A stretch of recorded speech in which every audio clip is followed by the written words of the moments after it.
حضرت عائشہ صدیقہ رضی اللہ تعالیٰ عنہ فرماتی ہیں ایک عورت تھی اور اسے نبی پاک صلی اللہ تعالیٰ علیہ وسلم نے وہ کلمہ پڑھ کے مسلمان ہوئی، مدینہ طیبہ آ گئی تو حضور نے مسجد نبوی شریف میں اس کے لیے مکان، ایک سادہ سا کمرہ ساتھ مسجد کے بنوا دیا، وہیں رہنے لگی۔ اکثر وہ سیدہ طیبہ کے پاس آتی تو حضرت عائشہ صدیقہ رضی اللہ تعالیٰ عنہ فرماتی ہیں وہ بڑی باتیں سناتی اور آخر میں کہتی وہ ہار والا دن بھی بڑا عجیب دن تھا اور میرے رب کی قدرتوں کا دن تھا، وہ بھی بڑا عجیب دن تھا۔ سیدہ عائشہ صدیقہ رضی اللہ تعالیٰ عنہ ایک دن فرمانے لگی کہ تو ہار والے دن کا بڑا ذکر کرتی ہے، وہ کیا دن تھا؟ تو خاتون کہنے لگی اماں جی وہ دن تھا جب میرے رب پر بھروسہ اور مضبوط ہو گیا، جس دن میرا اپنے رب پر توکل اور بڑھا، میرے ایمان میں یقین میں اور پختگی آئی۔ کہنے لگی میں ایک گھر کی کنیز تھی، نوکرانی تھی، اس گھر میں ایک بچی تھی جس کے پاس سونے چاندی ہیرے جواہرات کا ہار تھا۔ اس زمانے میں نا چمڑے کے اوپر لوگ ہیرے جواہرات لگاتے تھے، کئی دفعہ سرخ رنگ کے چمڑے پہ لگائے جاتے تھے، وہ بچی پہنتی تھی تو کہتی ہوں بچی کے اس نے اتار کے رکھا یا اس سے گرا وہ ہار تو چیل اسے اٹھا کے لے گئی گوشت سمجھ کے اور میرے سامنے اٹھا کے لے گئی۔ گھر والوں نے مجھ سے پوچھا، یہ بخاری میں موجود ہے، گھر والوں نے پوچھا مجھ سے کہ وہ ہار کہاں ہے تو میں نے کہا چیل اٹھا کے لے گئی۔ گھر میں کچھ چوری ہو جائے تو سب سے پہلا الزام کس پہ لگتا ہے؟ ملازمین پہ۔ کہتے انہوں نے مجھے بڑا مارا، بڑی تکلیف تھی، حتیٰ کہ میری شرمگاہ تک کی تلاشی، میری عزت اتنی خراب کی میں بتا نہیں سکتی۔ میں نے اپنی زندگی میں ایک واقعہ دیکھا، ایک امیر گھر میں چوری ہو گئی، ملازم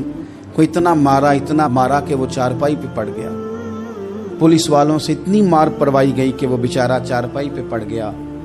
اور پھر وہ اتنا بیمار ہوا اور کچھ دنوں کے بعد پتہ چل گیا کہ چور تو اپنا بیٹا ہے ان کا، پھر اس کا انتقال ہو گیا۔ اب وہ سیٹھ صاحب اور گھر والے آ کے نا مرنے والے کے کان میں معافی مانگ رہے ہیں، کان میں۔ تو میں نے ان سے پھر کہا تھا کہ یہ تو اب چلا گیا ہے، تمہارا زور چلتا تھا نا تو تم نے قانون خریدا اور تم نے اسے جتنا ہو سکا تم نے اسے مار پڑوائی، تمہارے پاس جو عدالتیں تھی تم نے وہاں کاروائی کی، اب ایک عدالت قیامت کے دن لگے گی۔ یہ کمزور تھا نا، کچھ کر نہیں سکا۔ میرے نبی پاک صلی اللہ علیہ وسلم نے فرمایا سن لو، اگر سینگ والی بکری نے بغیر سینگ والی بکری کو تکلیف دی ہوگی نا تو قیامت کے دن اسے بھی بدلہ دینا پڑے گا کہ تیرے پاس سینگ تھے اور تو نے اسے مارا تھا۔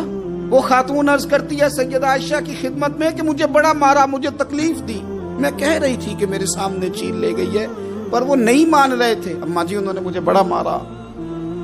حضرت عائشہ صدیقہ کہتی ہیں پھر کیا ہوا؟ کہنے لگی اماں جی جب کوئی میرا مددگار نہ رہا، مجھے تکلیف دے رہے تھے، رسوا کر رہے تھے، تو میں نے اپنے رب سے مدد چاہی،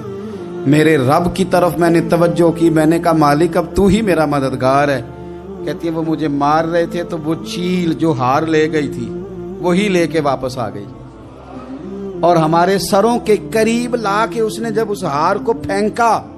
وہ مجھے چھوڑ کے سائیڈ پہ ہوئے، وہ میری بے گناہی جان گئے، لیکن آپ کو بتاؤں اس دن سے میرا اپنے رب پر یقین اور بڑھ گیا۔ مجھے سمجھ آ گئی کہ جب انسان پورا ٹوٹ جاتا ہے اور جب کوئی چاروں جانب اس کا مددگار نہیں ہوتا